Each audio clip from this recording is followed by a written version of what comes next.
Dear Excellencies, distinguished guests, dear colleagues, ladies and gentlemen, I'm grateful to receive this invitation to speak up here for a marginalized group of a community that has been gone through tremendous threat and genocide.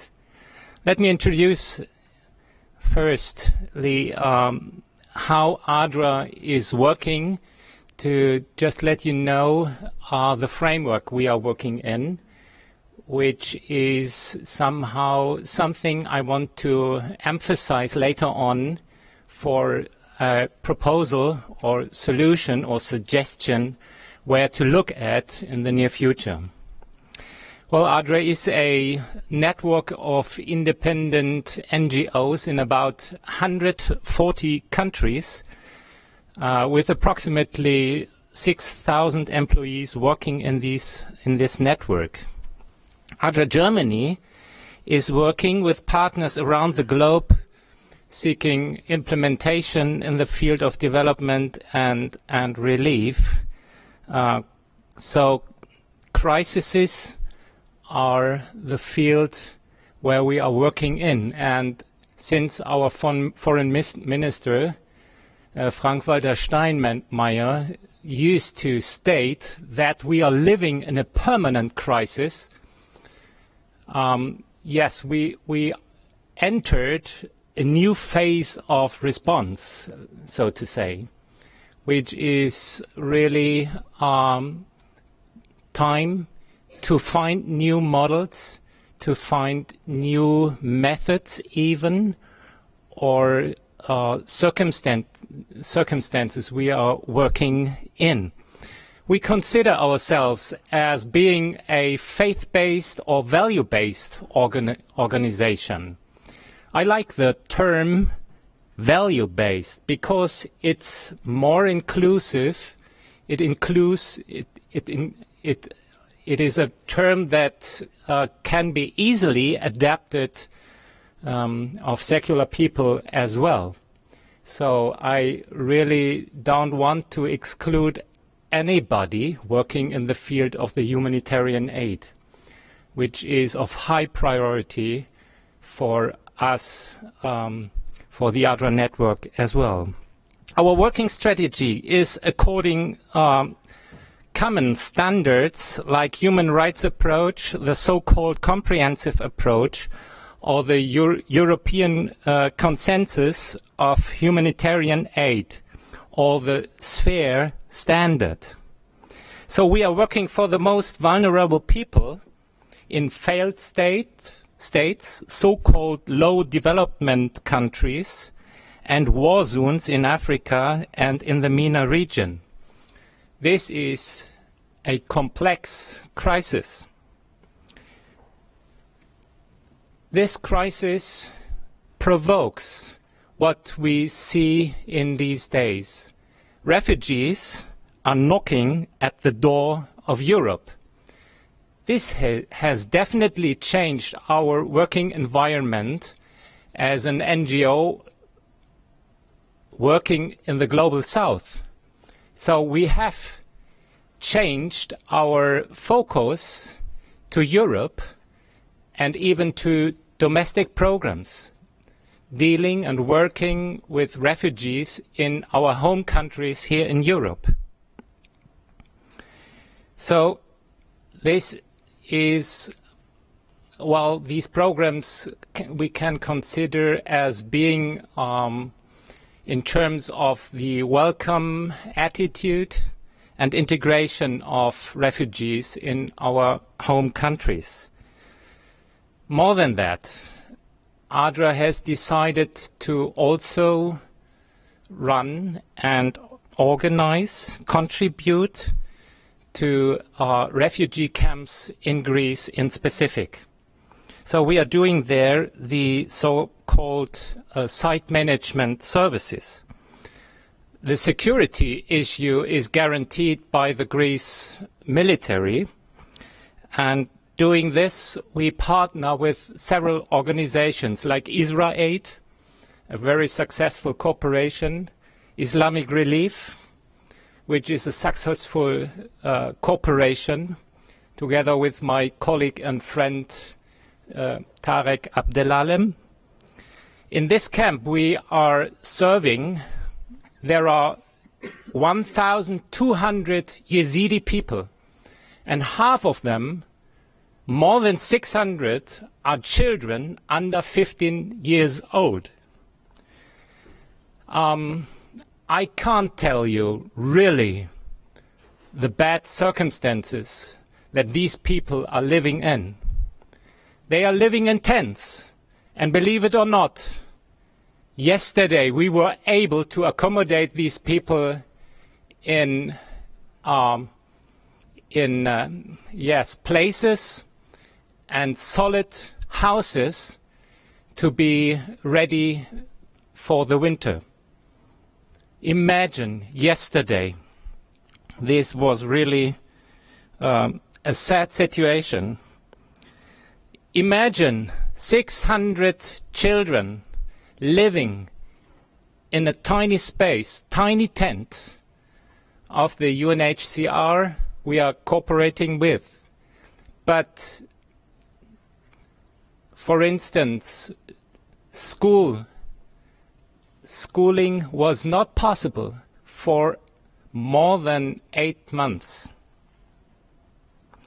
Together with NGOs, we tried our best on the ground, dealing with these nice people, these Yazidi people. The first and foremost important approach for us was listening.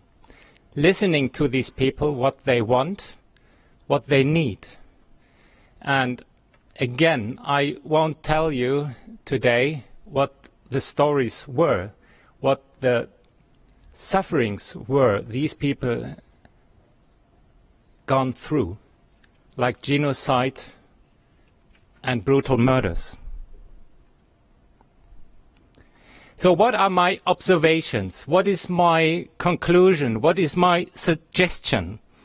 And please keep in mind that we are not talking about failed states. We are talking now about Europe, which is, as Mr. Undersecretary Dieng told us in his opening speech today, well, like a paradise, like an island in a stormy weather.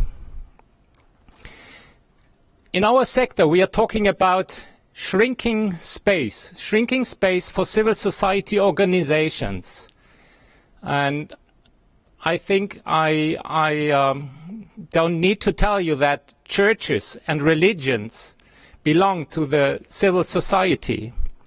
Shrinking space is when things don't work well. And here is the phenomenon, my observations, and my really burden and suffering.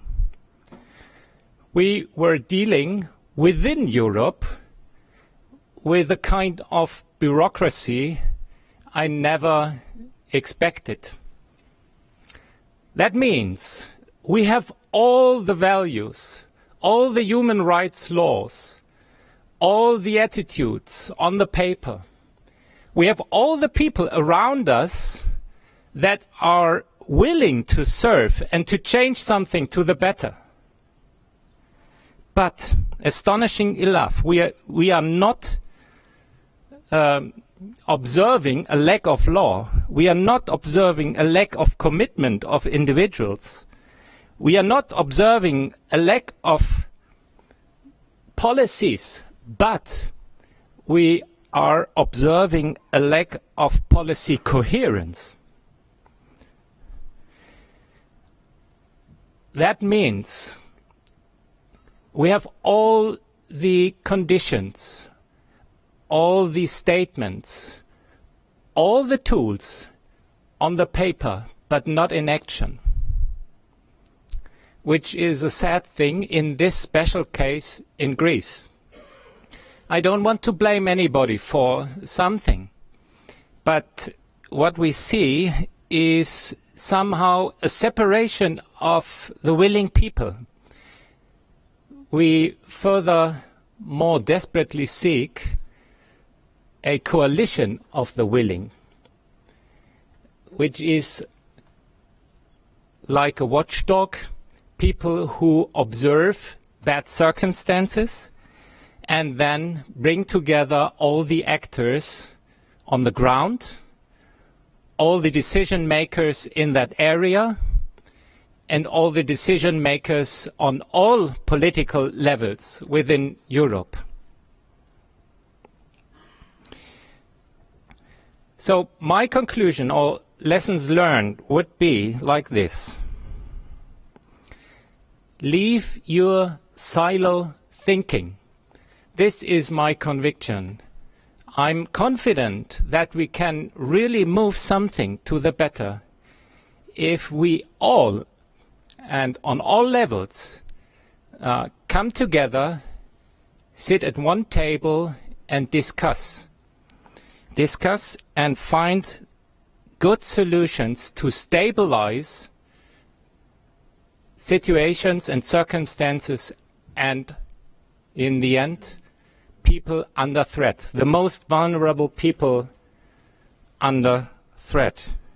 Cooperation of all actors, state actors, private sector, civil society organizations, and representatives of religions should come together. Carry attitudes from paper into action. Action in a complementary manner. We need models of best practice also in Europe to really cope with this new situation we are dealing with. We need models of best practice to encourage people. Leave your silo thinking and try to be responsible. Think over your own horizon. No actor has comprehensive expertise that covers all the needs necessary. So I again encourage you, dear distinguished participants, encourage your people to reach out for partnerships, seeking models of success, whether it might be in the realm of a watchdog, a policy maker, a decision maker, donor, or church leader. We desperately need these models to follow and to copy. Religious patterns, religious beliefs are abused to carry out conflicts in a framework of economical injustice and climate injustice, which is, from my perspective, a crime to the most vulnerable people and disobedience to God the Creator. Hence, we definitely have to analyze the roots of these phenomena, as my colleague yesterday stated, and we should do that. We should be interested in the holistic environment and framework to be able to prevent abuse of religion, because there are good reasons behind and causes behind that aren't in the realm of religion. We need scientific and theological research on the framework we are living in. And this is, I would call it, a holistic approach.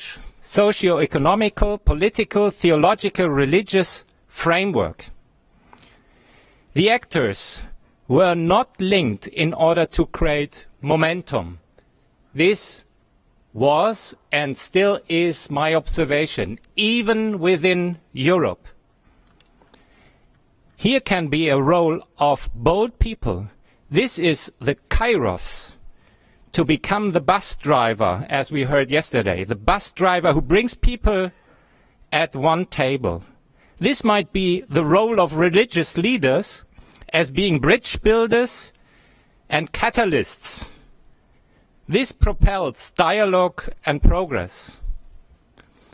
Don't withdraw your interest of other different frameworks we are living in.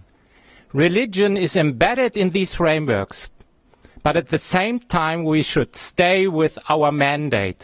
Separation of the religious and the political framework is crucial at all times. Thank you for listening.